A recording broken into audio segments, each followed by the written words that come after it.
Confronted my stepmom about her explosive behavior after she screamed at us for not cleaning her kitchen, and now I'm facing eviction threats. I, 20 male, and my brother, 16 male, let's call him Nick, live with our dad, 47 male, and his wife, 46F, Agatha. We moved in together in late 2022, and they got married in early 2023. Since moving in, our relationship with Agatha has been tense. She expects us to contribute to the household through chores, which is fair, except her contributions are sporadic and sometimes non-existent. Her reasoning is that she works full-time and pays for the mortgage, but my dad pays the other half and still does more around the house than she does. Also, she's been unemployed for almost a year. She has been dealing with her ailing mother and selling her old apartment, and has had way more free time than anyone else in the house lately. She does help out sometimes, but mostly when it involves her own interests, like redecorating or spontaneous, rage-fueled cleaning binges. Something important to note, Agatha has mentioned she likely has bipolar disorder and is seeing a therapist, I don't know for what specifically. She has a very short fuse, and if she's already in a mood, any mess sets her off. It's not uncommon to get texts like "clean this fucking kitchen." I understand anger, but whenever I try to talk about where it's coming from, the response is basically, she just doesn't like being reminded that other people live in her house. She's implied multiple times that she got married under the understanding that Nick and I would move out soon, and that we'd basically self-manage and not make mess, even though she's just as messy as the rest of us. No one brings this up because she's honestly scary. Anyway, here's the recent incident. I just got back from visiting my partner's family overseas and immediately started law school 2 days later and resumed my bar job, so I've been flat out, but I negotiated a chore schedule that works, and things had been okay. Today, while on a break from a major assignment, I went to make lunch and saw that Nick had already cooked and left stuff out. Normally I'd ask him to clean it, but I was in a rush and decided to just use what was already out. My dad came down, saw the mess, and asked me to clean up. I said I would after eating, since I might cook more. After I finished, I cleaned up about half the kitchen, including food and mess from my dad, wiped benches, and told my brother his half was still there to clean. Then I went back to my room to study. 2 minutes later, I get a text from my dad in our family group chat, "At Op Kitchen?" I was totally confused. I just cleaned more than half. I figured either 1. Dad asked Nick about the mess, and Nick blamed me. 2. Dad saw it still messy and assumed I bailed before finishing. I replied that I'd cleaned half and asked what Nick had said. My dad didn't answer the question, just said the kitchen needs to be cleaned. I repeated myself, again, no response to my question, just talk to your brother. So I did. Turns out Agatha had come into the kitchen after I left, yelled at Nick about the mess, and then my dad messaged me. I went to clarify with him. He and Agatha were already prepared for a discussion and called Nick over too. I asked if I'd be allowed to explain uninterrupted, they both said yes. My dad gave a whole speech about how important it is that the kitchen stays clean and how tired they are of reminding us. I listened quietly. When he was done, I said I understood and asked again to speak uninterrupted. About a minute into explaining my side, how I followed his instruction and cleaned my half, and then Agatha started interrupting. Then she snapped. She said she didn't need to hear the whole story, that I was still wrong, and started yelling at both of us. I asked her to let me finish, and she screamed, "No. It's my house. You do what I say." I broke. I started crying, full on sobbing, but she kept screaming about the mess, about how sick she was of all of it. My dad eventually told her what she was doing wasn't okay and that he didn't like her shouting at his kids. She kept going. And I snapped. Through the tears, I said, "Are you hearing yourself? You are toxic." "Yeah." She went full on thermonuclear. I walked away, realizing I may have just gotten myself kicked out. As I went downstairs, I heard them yelling, not uncommon, but this time it was about me. I heard my dad shout, "He lives here too." I heard her shout, "Well then he can get out." I stayed crying in my room for 20 minutes. My dad came down and tried to talk to me about how I can't call her toxic because it's therapized language and it hurts her. I get that. She's called her own parents toxic before, so hearing it turned on her probably hit a nerve. But I said what I said because I meant it. She acts like she deserves total respect and authority, but behaves like a child. She demands cleanliness, but makes months-long messes. She screams at us, but won't hear a word in return. She's always right, always the victim, and everyone else is the problem. She's harming me, and more importantly, my younger brother. We're both going to need therapy after this. I don't feel safe or comfortable in my own home. I'm constantly bracing to be screamed at for something minor that sets her off. And when she tries to be nice, it's so forced and uncomfortable, like a smiling snake asking for a hug. She makes promises to win us over, then rarely follows through. Update 1. So, yesterday after I posted to Reddit, my brother, my father and I went grocery shopping, sort of just to get out of the house. While we were out I expressed how I was feeling to him. The fact that if I was in his position the relationship would be over. He basically just said he was trusting her to change, and that he had seen her change. I personally haven't seen any change. What I've seen is her becoming more and more reclusive, being less involved with our lives, and our relationship with her becoming more tense as a result. Late last night, after venting to my partner about the whole situation on the phone and reading some really kind and insightful replies, I was literally crying while reading them. Thank you. I locked and barricaded my door before going to sleep. I just didn't feel safe to sleep in an unlocked room. This morning my dad knocked on my door, I removed the stuff from behind it and we had a quick chat. It was brief, but dense, so I'll try to summarize. We'll be having a sit down, just the three of us, without her / after I get home from work tonight. I don't think I would have had the courage to do this without the support I received from the comments. You guys helped me realize that this isn't okay, and I can't keep accepting it, for me, for my brother, and for my father. So thank you, so much, the support has been really invaluable. Update 2. So, after I got home from work, the three of us, my dad, my brother and I, met in the kitchen to talk. It turns out my dad had tried talking to Agatha about what I'd said to him earlier today, and even said that she was being emotionally abusive directly to her, and she told him she would never forgive him for saying that. I wasn't there to hear it, but my brother told me there was a lot of shouting followed by her packing her bags and going to stay with a friend for the night. The conversation with my dad and brother went on for hours. As I write this, it's been more than 3 hours after I got home and we only just finished less than half an hour ago. I started by being very firm and reiterating the fact that what she did yesterday was extremely abusive, and it's certainly not the first time this has happened, and it's likely not the last. I said that, it shouldn't matter what the circumstances are, screaming at us to inflict pain should never be an option. My dad immediately went to using the argument that I've heard from her so many times to justify her being abusive in her relationship with my brother and I, that when the chores don't get done she gets really angry. I said that I understand the anger, but she's an adult, she needs to manage that and engage in discussion with us rather than just yell at us and refuse to listen to any explanations. Yesterday, we had done what we had been told, and when I tried explaining the confusion, she screamed at me until I cried, and then kept going. I said very clearly, us forgetting to do some chores, and her abusing us are not on the same level. He said, well, you say that. I almost broke down again. Like seriously, if a little mess causes a meltdown, maybe she shouldn't be living in a house with 2 people with diagnosed ADHD, near constant remodeling and modifications, and 2 large, messy dogs. Not to mention that she herself is far from perfect. I said that it is not okay that she'll just imply eviction to keep us in line. She'll say things like, you better unpack that dishwasher. I pay for the roof over your head, you need to pull your own fucking weight in this house if you want to live here. She said this to my 16-year-old brother over dishes. There was a lot of back and forth about this thing of us provoking her. Eventually I used an analogy to try and explain it. If someone is in an aquarium with a shark, and they cut themselves, accidentally or not, and the shark enters a frenzy and attacks, the question shouldn't be, why weren't they more careful? There's a shark in there, it should be, who the F put that person in the tank with a shark? I think they got through to him. He asked me what I expected him to do. They're married, he can't just leave, and I asked, why not? What would need to happen for you to get us and yourself out of here? Physical abuse? One of us getting pushed down the stairs? Because that's the way it's going. After that, things shifted a little. It became much less oppositional discussion as he came to the realization of what had to happen. He did say that the 4 of us, including Agatha, would need to sit down and talk about what needs to be done. I don't really want to do this, and I'm honestly scared about seeing her again. The last time I stood up to her she didn't speak to me for a week and she used this glare that made me feel uncomfortable in my own skin. She only started talking to me again after I foolishly apologized to keep the peace. I feel quite sad for my dad. At this point he's barreling towards a second divorce, and his children are being abused by the person he loves. It's a tough situation for him to be in, but I have to ask how he didn't see it coming. The conversation ended with hugs, and my dad went upstairs to go to sleep.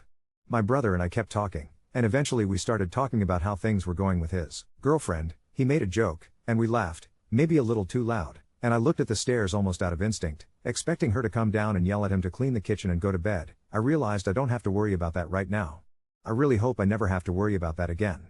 Again, thank you so much for the support. I'm not one to advocate so hard for myself, maybe one of those issues for therapy, but you helped me realize that I don't owe her endless chances to change, and the support from you guys has given me the strength not to back down again. Update 3. Agatha came home early the next morning, earlier than any of us expected. My brother and I woke up to the sound of her in the kitchen, slamming around pots and pans with an energy that instantly put a pit in my stomach. My dad works from home on Fridays, so he was already upstairs, tense but silent. Nick and I decided to stick together and went to downstairs to get breakfast, keeping our heads down but determined not to tiptoe around anymore. The family meeting was inevitable, but it ended up happening before anyone could formally call it. Agatha sat at the table, arms folded, glaring at us when we walked in. She jumped right in, no preamble. Are you both proud of yourselves? Do you like living in a pigsty? You make this place unlivable. My heart started pounding, but I noticed, weirdly, that she was almost trembling. It wasn't pure rage, it was like she'd been stewing all night and was holding it in by a thread. Dad came down and, to his credit, took charge before she could escalate. He said, we are having this conversation as a family. No yelling. We listen, all of us. Then, directly to her, if anyone shouts, we're done. Agatha rolled her eyes but didn't bark back, and that alone felt unprecedented. I went first. I explained, as calmly as I could, that the cycle, rage, yelling, silent treatment, emotional threats, was unsustainable and it needed to end, not just for Nick and me, but for everyone's mental health. I told her directly, you have a right to boundaries and to be heard. But so do we. No one in this house is your emotional punching bag. Nick backed me up, which was huge because he usually hangs back, and described how walking on eggshells was becoming his entire home life. Agatha actually teared up. For a split second, she just stared at the table. Then she started going off about her mom's health and money problems, but Dad cut in sharply, excuses aren't a pass to hurt others. You need help, Agatha. Real help. Not just therapy once a month, but a serious commitment to change how you manage anger and stress in this house. Then came the nuclear option. Dad pulled out a printed list, yes, an actual printed list, of our house's problems, from chore confusion to communication black holes to boundaries. My dad. The guy who thinks go talk outside solves everything. He'd written out proposals, a chore chart with everyone's names attached to actual dates, so, no vague martyrdom from anyone, a weekly state of the house meeting, and, if Agatha screamed or threatened us again, she would stay somewhere else until she could have a conversation calmly. Consequence, she would actually need to leave. Her face went white. She blew up, not yelling, but rapid-fire accusations. You're all ganging up on me. This is my house. I'm the only adult here, I pay for everything, I have sacrificed everything for this family. At this point, I actually started shaking, but Nick just said, you have a choice now. Either we work as a family, or you go live somewhere you're not so miserable. The standoff lasted nearly half an hour, just silence, tears, and my heart doing drum solos in my throat. We stuck to our points. Dad refused to budge, to the point he said he would move out with us temporarily if Agatha couldn't respect the new rules. Agatha stormed off and packed another bag, saying she needed time to think. After that, the following completely wild and unexpected things happened all within 48 hours. He actually lined up a friend's spare room for all three of us, with dogs welcome, just in case. When he showed us the thread of texts, I broke down and hugged him. It was like he'd quietly decided, enough. My kids come first. If you'd told me last week my conflict-avoidant dad would be willing to leave his own house, I'd have said hell would freeze over first. The next night, Agatha's friend delivered a handwritten letter for my dad, with a PS to me and Nick. It was sprawling, emotional, and wildly contradictory. Apologies mixed with defensiveness, admissions of needing help but also claims we pushed her to the brink. She explicitly said she would check herself into a more intensive outpatient program for anger management and bipolar treatment as of Monday, and she wanted space to heal, for everyone's sake. While looking for a document Dad needed, Nick found iMessages from Agatha to her sister. She'd been venting for months that she regretted living with us and felt like she made a mistake marrying into someone else's family. She never planned for us to stay so long, which, to be fair, kinda matches what she'd told us before, but to see it written out hit hard. Worse, she was considering pushing Dad for an ultimatum, us or her. This destroyed any last shred of hope Nick had that we might all just get along. Dad got us into a therapist's office for a Saturday session, all of us except Agatha. For the first time, it was professionally, explicitly stated by someone trained, out loud, this is classic emotional abuse and boundary violation. Dad got visibly angry, not at us, but at himself. I didn't realize how bad it sounded until someone else said it. This changes now. When Agatha returned Sunday night, her bags in tow, my dad met her at the door and handed back her letter, marked up with boundaries he expected she agree to if she stayed, all that stuff from the house meeting, plus consequences enforced by him and, if needed, her friend or her family. It was awkward and devastating, but this time he was calm and not budging. She looked past him at Nick and me, genuinely sad, and then agreed that she would move in with her mom for at least 2 months while she pursued the therapy she promised. Dad told her outright that if she wanted any chance of staying with him after that, the abusive behavior stops permanently. All of this feels surreal. Nick and I spent the last 2 nights ordering cheap pizza, watching trash TV, and realizing this is the calmest our house has felt in ages. My dad told us he's committed to keeping things this way, and, for the first time, I actually believe him. I wish I had some neat, Hollywood ending. But real life is messier and slower. I don't know what the future holds for Dad and Agatha, but I know one thing for certain. I have my brothers back, and this house is finally, safe for us.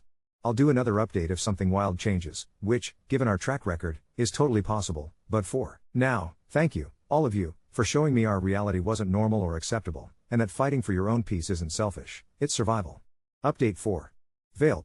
I said I'd update if anything wild happened again, and, honestly, not only did I underestimate wild, I think fate heard me and went, bet.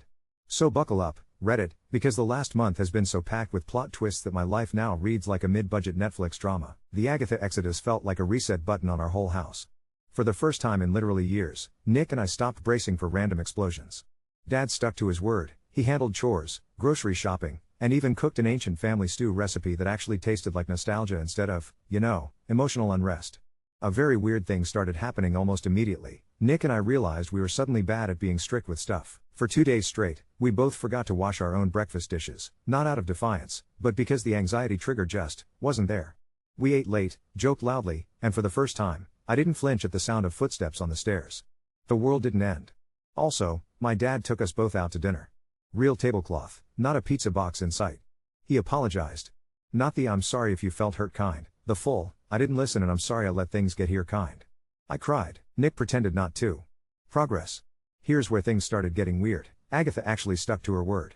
She emailed my dad, and CC'd both me and Nick, bold move, a copy of her anger management program intake paperwork and proof of new weekly therapy sessions. The email was awkward, formal and weirdly professional. "Dear family, I am seeking medical management for mood stabilization," but it wasn't defensive. She even apologized to Nick for losing her temper and making home feel unsafe. I'll give her this, I never thought I'd see any ownership. But then came a sideways bombshell. Her mother was admitted to a care facility. Long story short, Agatha had been her mom's part-time caretaker and trying to sell the apartment and job hunting, and basically had no support except her therapist and us, when she actually spoke to us. Not an excuse, but a messy human reality check I hadn't been ready for. For the first time in ages, I felt a weird stab of empathy for her. She's not a villain, she's a hurricane who never learned how not to destroy everything in her path. Remember how my dad made that list and set firm boundaries? Turns out, he meant it. He booked himself into counseling. "Gotta unlearn some bad coping stuff," was how he put it. He talked to Agatha directly. "Your time away is for you, but also for my sons. I won't sacrifice their well-being for our marriage." Nick started calling it Dad's sassy era. Dad did not laugh. Which, for him, means personal growth. Midway through the week, Dad also contacted Agatha's friend, the mediator from last round, to create a support network for when Agatha returns. This friend has our numbers and is basically on call if stuff goes sideways again. Third Monday night without Agatha, there was a weird banging on the front door at 2 a.m. Nick freaked, I freaked, Dad freaked, even the dogs freaked and the older one nearly tripped down the stairs. Turns out, it was Agatha's sister, who'd apparently been drinking and tried to fix things by showing up unannounced and demanding to talk to the kids she hurt. Dad, showing a sudden steel I didn't know he had, told her to leave and threatened to call the police if she didn't. She left, but sat in her car for 20 minutes. The next morning, Agatha emailed, again, to apologize for her own sister. That was, bizarrely responsible. Still, not the family therapy session I wanted. Major plot escalation. Nick, clearly feeling more stable, confessed he'd been skipping a bunch of classes in the last few months because he never knew when it was going to blow up at home. He'd even seriously thought about moving in with a friend at one point. Dad listened, sat in that discomfort, and then called Nick's school the next day to set up support. Nick's attendance is back on track, his grades are up, and he's even thinking about getting his first part-time job. 2 weeks after leaving, Agatha requested a video call with all three of us, her, Dad, Nick, and me, with her therapist present. None of us knew what to expect, but we all agreed. Holy crap, her therapist leading a family mediation session? That call was a new level of awkward. Think job interview crossed with reality TV confessional. But Agatha, shaky but calm, basically said, "I don't want you afraid to live in your own home. I will only return if you are genuinely comfortable with it, and if not, I'll make it a clean break. I'm sorry. I'm actually sorry." It felt real. For the first time maybe ever, she actually listened to us, didn't flinch when we talked about how we felt unsafe, didn't try to redirect blame. Her therapist even restated, if you regress even once, emotionally, verbally, it's not a pause, it's over. We all agreed on a trial family dinner in a public place for 2 weeks out, no discussion of living arrangements or chores, just a meal, just people. It's the ultimate soft reset. Remember the list? Now it's an actual written household contract, drawn up by Dad with actual legalese bullshit. Each party agrees to the following conduct, under penalty of immediate removal. All of us signed it, including Agatha, digitally, over email. Dad framed a copy on the fridge. If you can't agree to live like this, you can't live like this. They are so much happier. One no longer licks his own paws raw, the young one started voluntarily snuggling again. It's cheesy as hell, but even the animals felt safer. Last night was that public dinner. Agatha was subdued, not performative or fake nice, just, quiet, and awkward, and determined to keep eye contact. Nick only hid under his hoodie for half the night. I managed real, full bites of food the entire time. Wild. No one talked about going home together. We just ate, paid, and went our ways. We all agreed to reconvene in another month, as equals, not adversaries, and not under one roof, unless everyone is absolutely sure. I won't pretend everything's magically fixed. Maybe this is the beginning of a new chapter, or maybe we're just learning how to call the hard stuff what it is. But the screaming is over. Nobody's raising voices, or holding threats over doors, or hiding behind chore lists. Nick started calling home hours again, out loud, not as a joke. Dad has a therapist. Agatha's in genuine treatment. I finally feel like my brother and I have a future that doesn't require surviving someone else's mood swings. And the wildest bit? Instead of dreading the next big moment, I'm actually just okay with right now. However long this lasts, I'm going to remember how it feels to have a calm house, a supportive dad, a brother who makes me laugh, and, for once, nothing to apologize for. As always, seriously, thank you, Reddit. You gave me the toolkit, and the guts, to carve out this little pocket of peace. I'll update again if Agatha becomes queen of the underworld, or if my dad takes up interpretive dance or something, but, for now, consider this story signed, sealed, and, maybe, finally, delivered. Update 5. Holy hell, okay, y'all, I did promise one more update if things got wild. Well, we passed wild and zipped straight on into Surrealville. Strap in.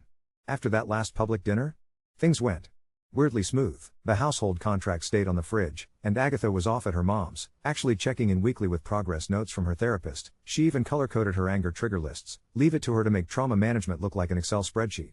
The first 3 weeks felt like summer after high school. Nick had friends over. Our house was suddenly the fun house because, no one was terrified. Dad discovered the slow joy of watching Great British Bake Off in peace. And I, revelation, realized my actual work output was up, because I wasn't going to bed like a hunted animal. Here's the fun subplot. Nick and I started fixing up the garden, partially because one of the dogs kept digging escape tunnels under the fence.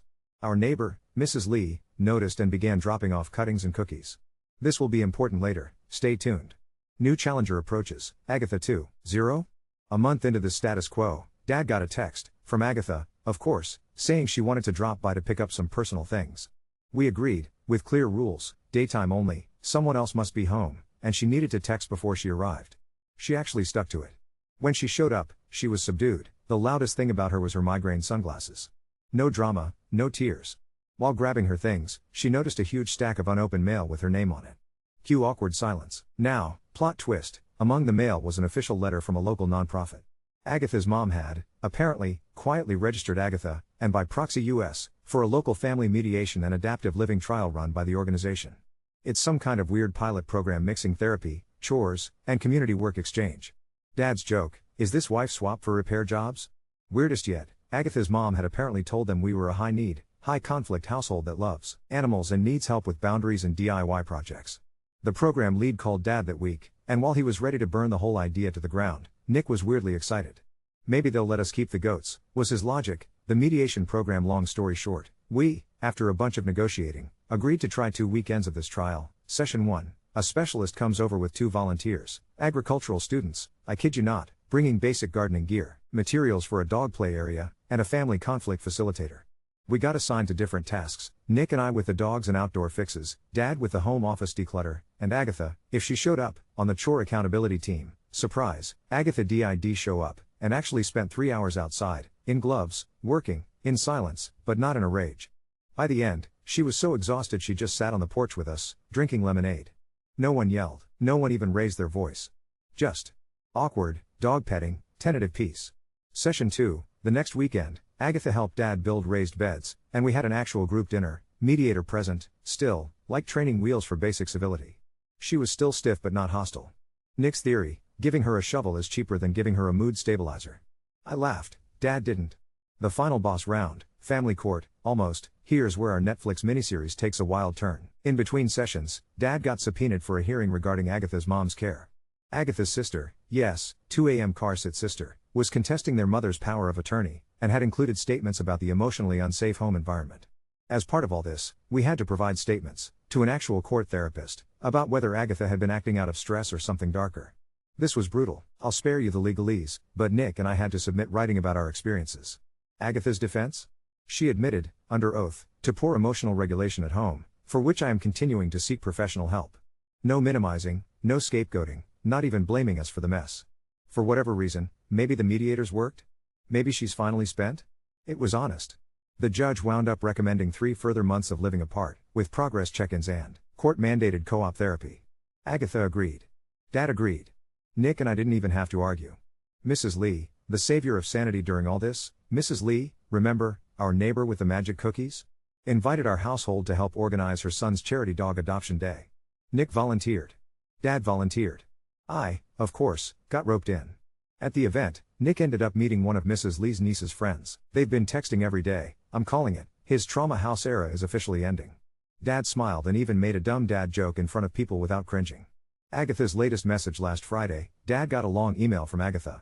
The highlights: she's been accepted into a 6-week intensive DBT, dialectical behavioral therapy, program. Her doctors are pushing for full compliance.